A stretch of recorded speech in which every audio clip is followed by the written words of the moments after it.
Okay, trusting online directories. This is an important one if you use any of the online directories on a paid basis. And I've got an article on this that will be useful. These are people at Applegate, Business Magnet, Find the Needle, all these types of directories, and they're effectively paid advertising, and they make very big claims about what you can get from their advertising, and they're usually unsubstantiated. And I'll let you have this complete guide, obviously, but this takes you through a process of measuring what you're getting from those directory listings. A lot of them will say it helps you SEO, it benefits you in so many different ways, but in reality, you need to check what's happening. And you can do that via your stats, and this page takes you through that guide of seeing the clicks you actually get from those directories. But what you can also do is you can go to places like Google and you can type in something related to your location, what you make, and you're looking through these results here, trying to find these directories. So in this case, you can see one does come up for Business Magnet, which is good. Nothing much else coming up anywhere else. So yes, really keep an eye on those business directories because they cost a few hundred to $1,000s or more per year. And you want to make sure you're getting a return on investment from that. Otherwise, you could be spending the money somewhere else. So let's have a look at another topic. Let's remove that one and spin the wheel again. Putting prices in Google Ads text, yeah. This is very important. I haven't got a demonstration of this, but when you are, let's just, I don't think it will work. I'm going to try something here. Probably not going to be the case. Let's say, for example, you're looking for a landscape gardener, and or someone's looking for a landscape gardener, but you're a company that does an upmarket service of high thousands of pounds for your service, rather than just someone who's going to cut the lawn. You don't want people clicking on your ads here if they just want you to do the basics for them.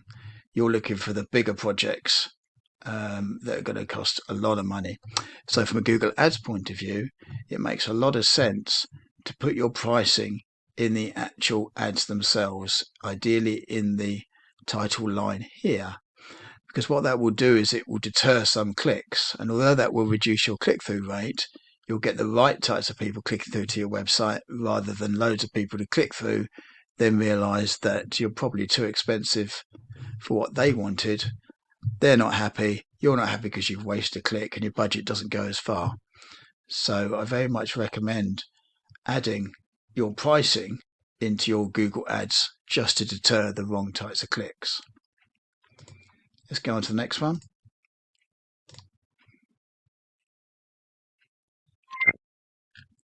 This is just a generic thing, a very quick one. I'm sure nobody here would do this, but having emails that go out that have no reply in them annoy the hell out of people. It's most typically done by bigger companies, and they send you all this stuff, and then when you want to communicate with them, you can't do it. It drives everyone nuts.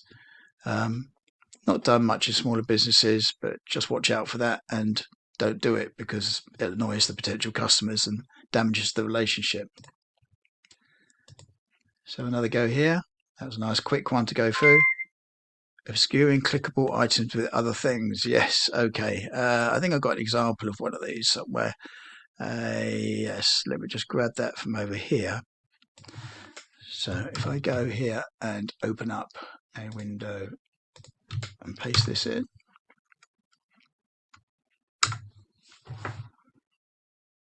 And actually, I've done it myself. I'm going to drag myself out of the way here. Now, what you can see here is you've got this cookies message down the bottom of this site, and people have to accept that when they're on this particular website.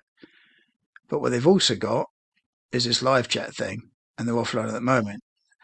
Now their accept cookies link is hidden just under there. You could move down there and click on that to accept the cookies, but the reality is you're probably going to end up clicking on their live chat. So just be very careful. That's just one example. Just look out for not obscuring certain things with other things that go on your website. Let's carry on.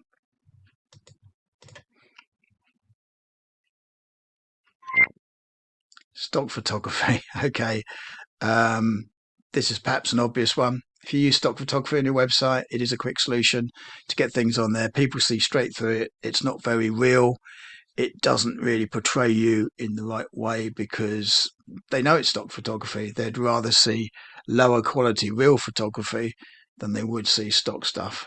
So many websites are thrown up that have got stock photography in them, and they're not necessarily good quality businesses. So avoid stock photography wherever you possibly can.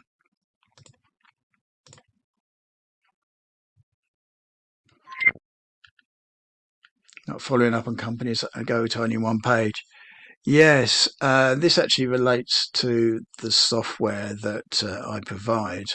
So it's very much a niche thing. But if you have companies, if you track companies that go to your website, I'll give you an example. This will probably be good enough here. So let's just bring up a bit of data for this company. These are people that use this software to identify companies go to their website. And a lot of people would have this mindset of only following up with those that were very engaged once they hit the website. So let's find something that's suitable here. Let's take this one, for example. This particular organization has only been to one page of the website. And some people might think, I'm not going to follow up with them.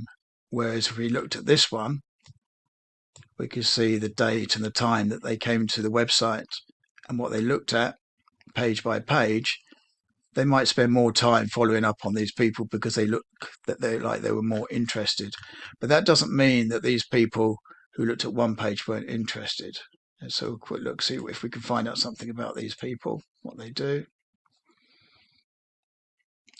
I'm going to have to translate this page.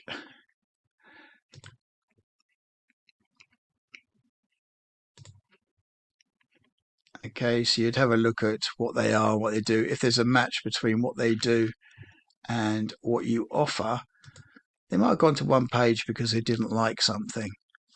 Something just didn't work for them when they got to that particular part of the website. And that doesn't mean that they're not a good prospect. It just means that they decided not to carry on looking for the website after landing on there. So it's always worth looking up these things. You know, these people are, so look what they do. They are quite a big company. They're a huge company, actually. And they've gone to one particular page of the website related to food and drink machines. We can see what they actually search for in keywords. They've certainly got budget to pay for this sort of thing. So for whatever reason, they went to that particular page and it really wasn't working for them. And so they didn't make contact. But they're still a prospect, so it's worth reaching out to them.